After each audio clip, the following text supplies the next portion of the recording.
Despite the massive advances in technology in Formula 1 over the last few decades, they still haven't perfected the flying car. It's still a case of driver, engine, four wheels stuck firmly to a track. So why do we love it so much? Is it because the drivers generally walk away from the crashes? Is it because of the drivers themselves and some of the more memorable moments they've given us? You know, like Kimi playing on his boat. Just leave me alone, I know what to do. Or a more touching moment, like between Vettel and Hamilton. Let's watch that move again, but from another angle.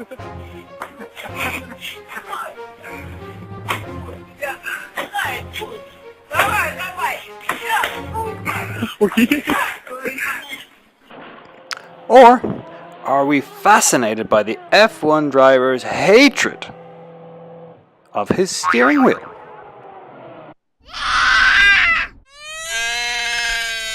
Well, except for Kimi. Kimi loves his steering wheel. Steering wheel. Claps on steering wheel here. Give me steering wheel. Hey! Hey! Steering wheel. Somebody tell him to give it to me. Come on! Move! But should we really be calling them heroes? To get some perspective, let's go back. Back further than this. Back further than this. Impressive, but let's go further back. Yeah, great, but no, further back again. No.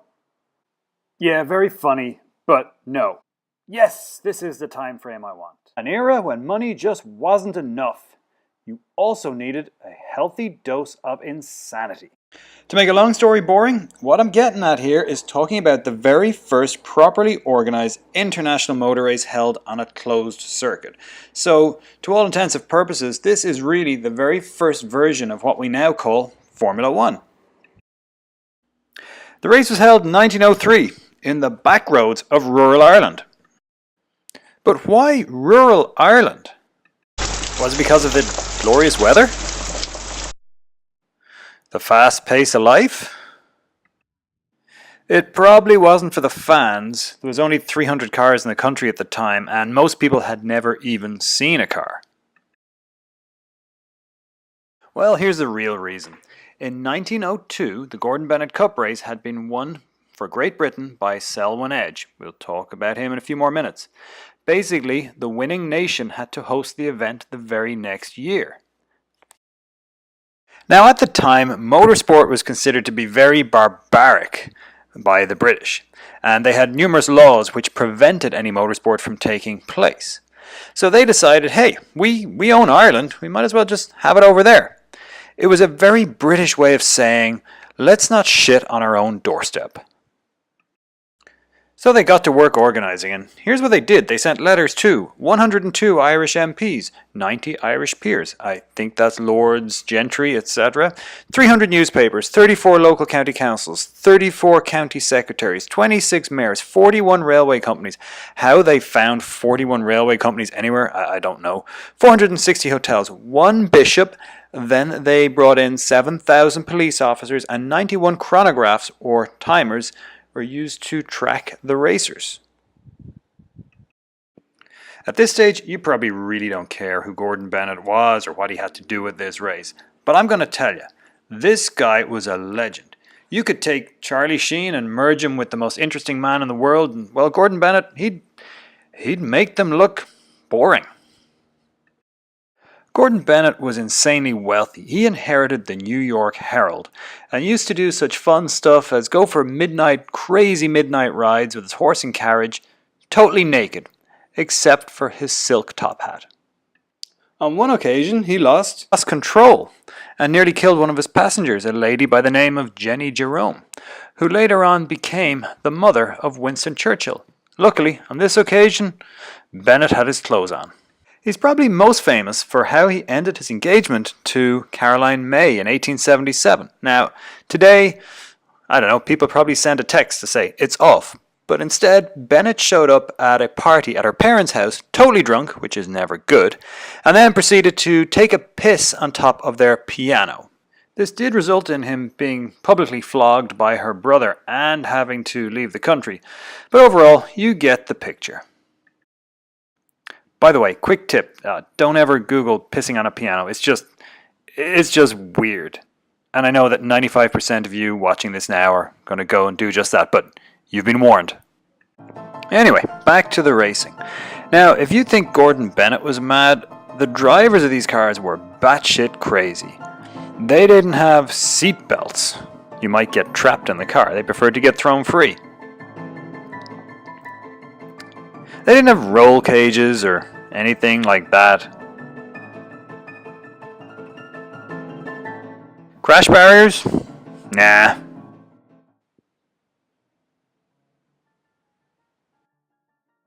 Fire extinguishers? Don't even know if they were invented. Barriers? Or straw bales even? Suppose nobody thought of them. How about warning flags? Well, maybe. So why care about all this flagrant disregard for danger? Well, it gives us insight into the mentality of some of the crazy bastards who used to race back then. For example, René de Kneuf, or de Kneuf, or de Kneuf, I don't know. But from 1897 to 1903, he won 18 races with 5 wins, none of which were as impressive as his beard. I mean, just look at that. Even look at his buddy off to the side. They're like a 1900s version of ZZ Top, or maybe they were hipsters. But either way, he started every race wearing his captain's hat, which immediately blew off. Every single time, because, you know, helmets are for pussies. But René was renowned as a gentleman of the sport. In the 1895 Paris to Bordeaux race, he stopped for his rival Fernand Charron when he saw him pulled over on the side of the road. He offered him a glass of cognac and encouraged him to continue, which Charron actually did. That's the kind of stuff you would not see from a modern Formula One driver. Viele deutsche Flaggen und Ferrari-Flaggen, das freut mich natürlich jetzt umso mehr. Deswegen bin ich gespannt aufs Rennen. Ich glaube, unser Speed ist gut und der Rest werden wir sehen. Oh, my apologies, I stand corrected. Then there was Baron Pierre de Cater, or Caters if you're feeling lazy. In 1904, he held the world land speed record at 97.25 miles per hour, and he did it on a beach in Belgium. And I'll bet you most people didn't know there were beaches in Belgium. In 1908, he was the first Belgian to fly an aircraft. He was the first aircraft manufacturer in Belgium. He was the first military aviation instructor in Belgium, and he also flew for the Belgian military in World War I. So basically, this guy was more Belgian than Dr. Evil. Now this guy, Selwyn Edge, he is one of my favorites. He has got to be one of the hardest drivers ever in motorsport. He was an Aussie, he had multiple race wins, and he actually drove for Britain. And he was the guy who brought the Gordon Bennet to Ireland because he won in 1902. But here's where he was really impressive. In 1907, a few days after the opening of the fearsome Brooklands race circuit, he attempted to set a world record for distance covered in 24 hours. Now, Brooklands was a banked track with no barriers on the outside, so for the nighttime section, they lit the inside with lanterns and the outside corners with flares. Now, he did it in an average of 66 miles per hour. That includes fuel stops, toilet breaks, everything. He covered 1,581 miles in the 24 hours. That stood for 18 years. Now, here's the thing. He did the full 24 hours behind the wheel himself. No replacement drivers, no team doctors, no stopping for a nap. This guy did the whole thing himself. And then we have Camille Janazzi, the first human to break the 100 km/h barrier. He held the land speed record 3 times and was known as the Red Devil, not only because he was batshit crazy, but also because he had a prominent red beard. Now, Janazzi was better known for his courage than his success, but he had an eccentric brilliance behind the wheel. However, he did die in a hunting accident, pretty much his own fault. He thought it would be funny to hide in the bushes and make animal noises, after which he got shot in the face. Now, let's compare these guys to modern Formula One drivers. And the number one thing that we notice is the facial hair. I mean, look at that beard or that mustache. How do the modern guys shape up? Designer stubble, really? Not even in the ballpark. Okay, a little bit better. Well, at least Ricciardo is trying. But are there any real characters still associated with Formula One? Well, there's always Eddie. Thank God for Eddie. Anyway, moving on from Eddie being cheeky, let's get back to talking about the 1903 Gordon Bennet. Now, there wasn't a whole lot of footage available from that race, and as well, it's pretty grainy. So, we've decided to create our own dramatic reenactment using these two idiots.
Mind the fucking bit. Curse of Jesus Christ. Ah, Jesus, we're going to be stuck. Fucking throw him. You're far off, man. Oh, Jesus. 250 up the middle, bumpy. One right and one left bump, okay. One right, one left bump. Oh, Jesus. Christ, right. oh, my head. You're going to ditch your head. This car's slippy, lad. Wisht. Go, that's it. How are you, boss? 270. Press 130. Oh, it's fairly flat up along here now. Oh, Jesus Christ. Press 130. Press bumpy 105 left. I said them are fucking thermite springs, alright? Yeah. Press bump 105 left. Press bump 105 left. There, that's it. And then 250 over. Yeah, she's fairly solid, alright, Ted. Yeah. 5 left. Oh, yeah. come in. Jeez, we put don't call on that. Boost off left entry. Boost off left entry. Probably like the last one. Jeez, look what fucking time. Go on straight through, we fucked you. Give your man something to do there. Look at the hands in his pockets. 106. I don't think this yoke does tidy, lad. 130. That's it. That's better. Nice steady. No bother at all. I said. Flag crest 130. Hairpin left around the bends. Hairpin left around the bends. Yeah. She don't.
So in the end, the race was won by Camille Ganassi after a wild but consistently fast drive, averaging just over 49 miles per hour. Only 4 out of 12 starters completed the race, the other 3 being the French team of the Belgian guy with the beard, Farman and Gabriel. And what about our loaded whack job Gordon Bennet Jr.? Well, he did finally settle down and got married at the ripe old age of 73. He finally died in May 1918 and is buried in France. However, characters like that never really die. They just get reincarnated. And these idiots? Well, let's just say no dumb animals were harmed in the making of this video.